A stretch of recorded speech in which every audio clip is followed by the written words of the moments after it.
Jeremy Hunt has revealed what he argues is Rachel Reeves' most nonsense claim of all, as he renews his attacks on Labour's lies about the economy.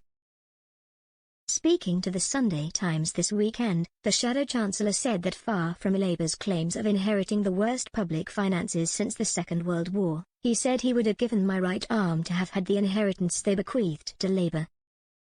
He pointed to inflation being at target and the fastest growth in the G7, combined with the Bank of England's decision this week to cut interest rates for the first time since 2020.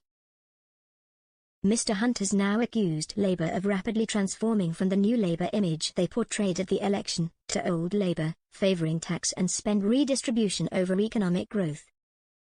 He condemned the government's decision to ditch road and rail projects, and AI investment, as short-sighted moves that will stymie economic growth. I think on the evidence of the last month they are moving very rapidly from being new Labour to old Labour. What they are revealing is that they are prioritising redistribution of wealth over growth. If you choose to stop a lot of those capital projects in order to fund public sector pay, that is basically redistribution and it reduces our long-term growth.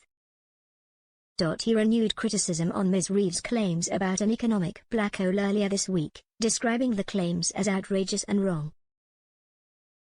He also expressed disappointment in Ms. Reeves' personal attacks, after a cordial behind-the-scenes relationship between the pair over previous years.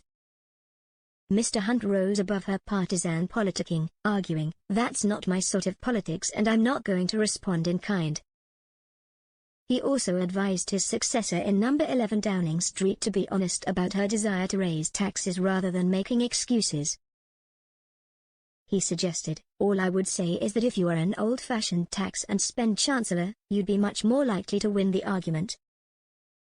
If you argued it from Labour principles rather than some cock-and-bull story about a £22 billion black hole that couldn't possibly have existed."